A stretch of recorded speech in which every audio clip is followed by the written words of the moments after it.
Yeah, initially it's like, boy, what is that? For this job, And it looks like there's actually 1, 2, 3 flying. you have to have a talented, trained eye. Some of them seagulls fake you out sometimes at a distance. Mike McKean Yeah, so there's a good example. has gotten pretty good at it. I usually start with the trees, kind of scan this way, and then I'll go back and catch anything that's flying. Most Wednesdays in the winter, you can find him and his binoculars at Lock and Dam 15, Yes, that one's going down. scanning the air and the shoreline for those signature white heads. Start, doing the adults, the juveniles. I'm guessing maybe one has something and the others are chasing it. Counting bald eagles is part of his job as a park ranger for the U.S. Corps of Engineers. Here's a nice one. Right soaring over there for you. This Wednesday's count, We're gonna call it 22 all day. he describes it as an okay number. It's more than we had last week. We were pretty warm, not much snow, so we had, I think, all of 3. The highest eagle count so far this winter was the Wednesday right after Christmas, back when that cold spell meant all the water was frozen over. And a lot of it was starting to break up, so there was now more open patches of water, so it seemed like they were kind of flocking to that open water a little more. This winter's warmer weather has meant slightly less eagles than other years. But for McKean, Ooh, it skimmed. I don't know if I got one, but it definitely made a go at it. that's not necessarily a bad thing. Just means they are able to spread out more, less competition when they do, grab a fish out of the water. And whether it's 22 or 139, There goes one where one was perched, and now it flies away. even one is a sight like no other. This house behind me was built in 1918, but all it took was seconds to destroy. When we got to the basement door, we looked out and we could see the funnel cloud coming straight at the house. Donna Mackin and her son Jake standing in front of what remains of their family home, built by his great-grandfather, the remains scattered debris. Jake was upstairs when it hit. I didn't even see it. I had left my room, no windows, and as I made it to the top step, that was just boom. And it's like having a cannon go off next to you. You can't hear or see anything. Next thing I knew, I was on the ground. Donna ran to the basement with her husband Joseph. Oh, seconds. I mean, we just barely made it down 7 steps to the basement before it hit us. The strong winds that took out walls and collapsed the entire structure trapped Joseph. He was by the chimney in the basement, and the supports for the house all fell over on top of him. They say within 6 minutes, first responders were already there. It was terrifying, and I just am glad we're alive. Very grateful. Grateful, and as they look out at what remains of a century of memories, looking to what they'll have to do next. It's funny because I'd asked the kids if they wanted to save the old house or just build a new one out back. I don't think that's a question anymore. We're going to have to build a new one out back. Hoping to catch some. At Discovery Park, lines are cast from every angle. These anglers hoping to make the perfect discovery. Oh, there. Oh. Snag. That's what I got.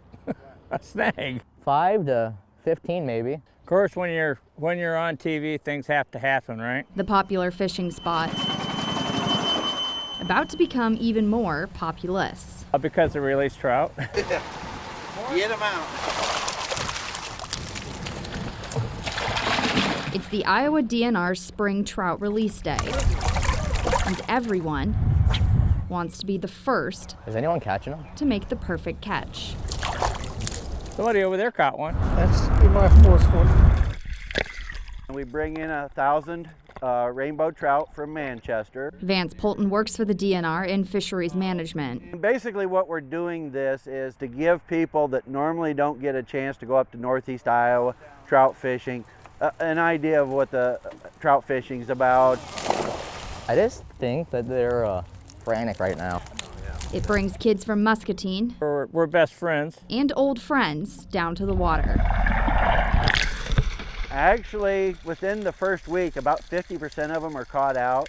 The other 500 fish, they're a little smarter. Ooh, and we also put in an extra 6 what we call like retired broodfish. Give you a brood stuff. One big one in there. I think that's everybody. Along these banks, anglers discovering patience pays off. Good job, buddy. In Muscatine, No, we'll eat these. These are perfect. Jenna Webster, WQAD News 8.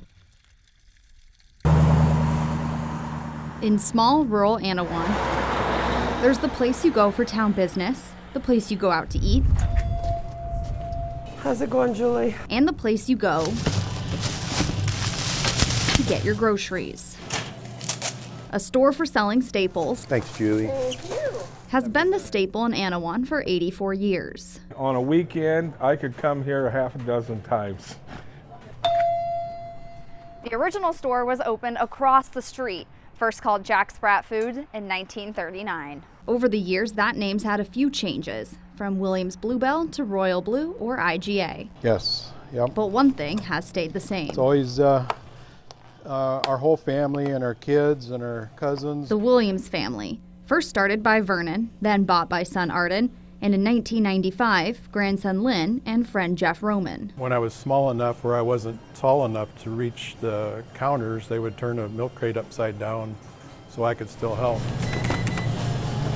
These days, 1332, please. it's known as L&J's Hometown Market. Thanks, Lynn. Have a good night. You too. Anything you need, they'll get it for you if they ain't got it.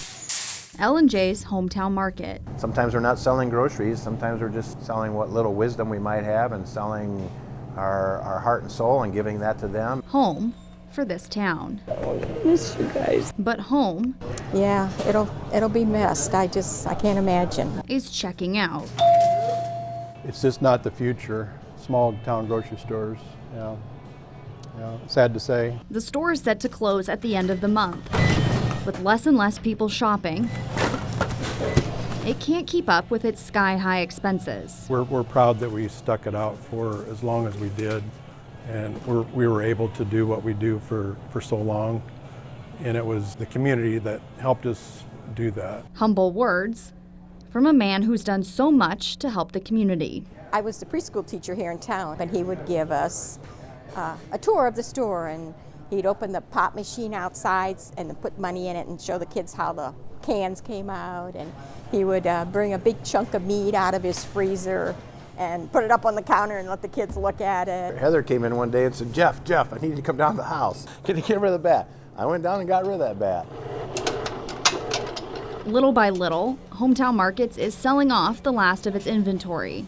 I've done this for 40 years. Yeah, it's gonna be different. But this family, These are home. These are family people. whose feet may leave home, but whose heart will always find a home outside these four walls. There you go. Thank you. Have a good night. Checking out in Anawan, Jenna Webster, WQAD News 8. This time of year, Okay, I got peanut butter cups here. you can show your love by the pound, 2 of those. You got it. by the bag, or by the truffle. Some buttercreams, caramels, homemade toffee, and our caramel potato chips. Everybody wants to, spoil the love of their life, their sweetness.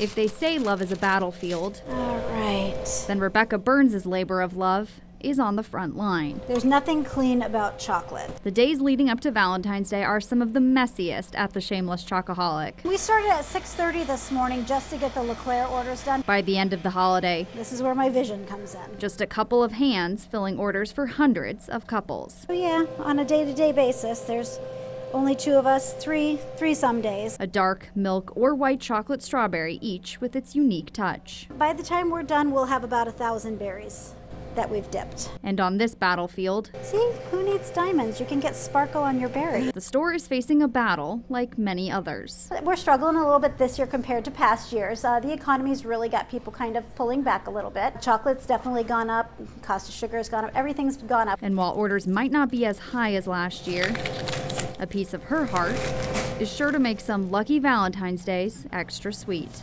Sweet.